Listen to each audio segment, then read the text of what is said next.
Okay, so if my entire life was represented by a typeface, I think it would be the impact font. You know, the I can has cheeseburger meme font. Because I feel like my life is just a long series of 2007 era memes that are technically outdated but still somewhat funny. Because their old age has added a layer of both nostalgia and irony to using them that enhances their humor. The two memeiest fonts are that and Comic Sans, but I feel like Comic Sans is used when your life is so consumed by memes that it starts to lose structure, and I don't feel like I've reached that point yet, and I don't really plan to. This has nothing to do with the theory I'm about to talk about. I just wanted to talk about the impact font and pad this video out a little bit. I'm going to play the intro now.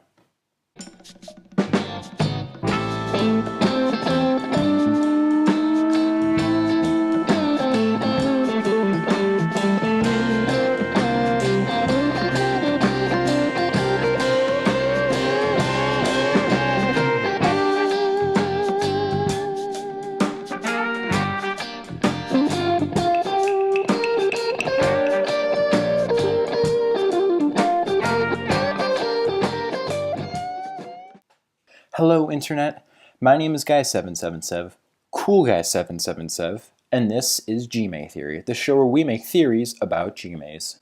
Now, I'm sure a lot of you know about the game Overwatch. A lot of you have probably played it or at least know something about it.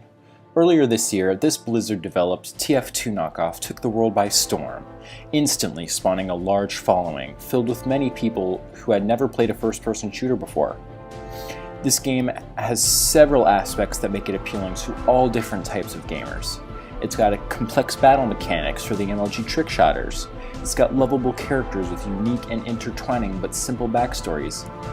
It's even got a gorilla to fill a gorilla-shaped hole in the world's heart. Rest in peace. So I was on the Overwatch subreddit the other day asking people for ideas to steal when a local Redditor by the name of /u/uberpsycho brought a theory to my attention that was just so juicy, so succulent that I knew I needed to make a video on it. Also, all the other theories were crap.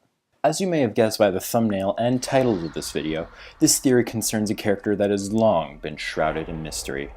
A character that has sparked hundreds of internet users with nothing better to do to pour countless hours of investigation into. A character who fuels the fires of thousands of fans' theories. A character so May. It's May. Now, a lot of you watching this video probably know May's backstory pretty well and don't need me to go over it again. The official Overwatch website says that sometime after the whole Omnic Crisis business was brushed under the metaphorical rug, Overwatch went into a period where everything was going real swell. The sun was shining, the birds were chirping, and robots weren't trying to kill all life on Earth. There was no imminent doom going on, and most of the members were just kind of sitting around doing nothing. After a few minutes of this, they got pretty bored and decided to do some other good stuff. This included opening up several environmental facilities around the world to try to save the trees. One of these facilities was located in Antarctica, and among its staff was a certain climatologist named Mei Ling Zhou. This research facility operation lasted a few years, and started to go downhill right around the same time that Overwatch did. Amidst accusations of corrupt and criminal activities within the organization, as well as the destruction of Overwatch's Swiss headquarters at the hands of Reaper, a snowstorm had struck the Antarctic facility. The storm cut off all the facility's contact with the outside world. The scientists were stranded and couldn't send any distress signals to their teammates in other parts of the world. So in a last-ditch effort to stay alive until rescue came, they put themselves into cryostasis. Many years later, the facility was discovered. May, the only survivor, was then thawed out. Seems pretty straightforward, right? Well, that's what I thought, but if you stop and think about it, there are quite a few questions left unanswered. For starters, why did only May survive cryostasis? I mean, I can sort of see from a story perspective, but scientifically, why did only she survive?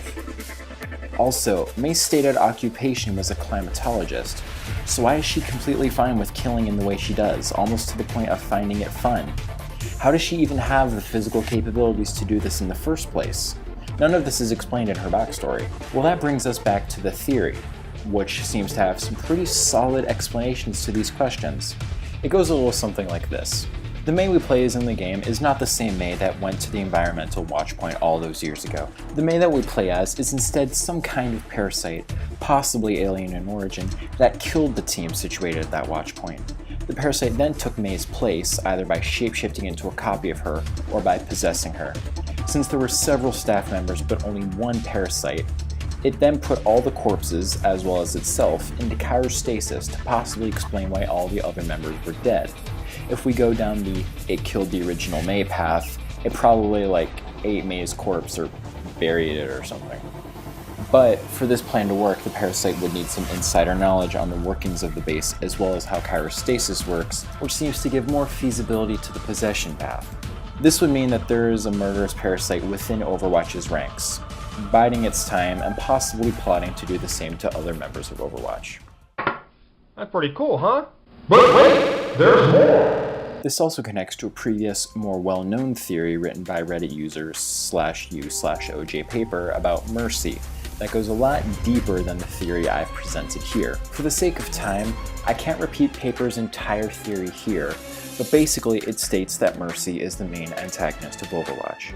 She constantly brands herself as being an angel and uses this image to cover up the twisted experiments she performs on her teammates in an attempt to discover how to become biologically immortal. She's responsible for Reaper's condition, which causes his cells to constantly decay and regenerate at a hyper-accelerated rate, which can't be too pleasant. She also found Genji while he was dying and brought him back as a cyborg, not because he wanted it, but because he had information that would be useful to Overwatch. He also gave a lot of other really detailed information and evidence to support this that you can find in his post for the original theory, which I will link to in the description.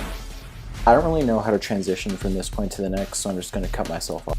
It's no secret to anyone that Mercy is an extremely proficient medic and biologist. For someone with those skills, it will be pretty freaking easy to notice if one of your coworkers wasn't human. It would be as easy as picking up a slightly different pulse.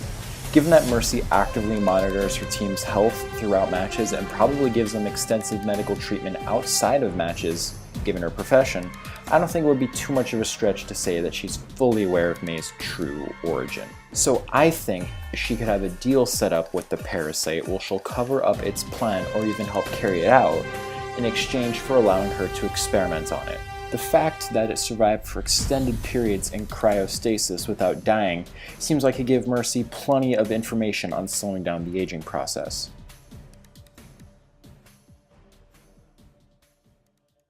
In his theory, Paper also states he thinks Reaper's plan isn't to hunt down former OW agents like the official website leads us to believe. His aim is to find Mercy and stop her from continuing these twisted experiments.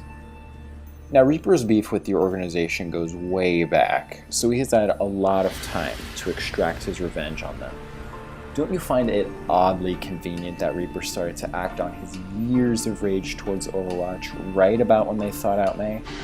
At this point, I'm just wildly speculating, but what if that's what prompted Reaper's so-called little revenge quest?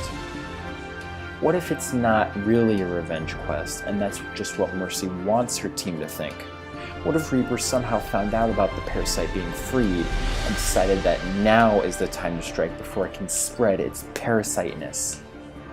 Widowmaker's place in all this probably has some significance as well, but if this video gets any attention, I need to milk it for all it's worth, so that'll be a sequel. So in conclusion, Mei is a walking monstrosity, probably Mercy's pet. Reaper is a debatably good guy with a not so debatably good mission. I now low-key ship Mercy and Mei, and everything we know is a lie.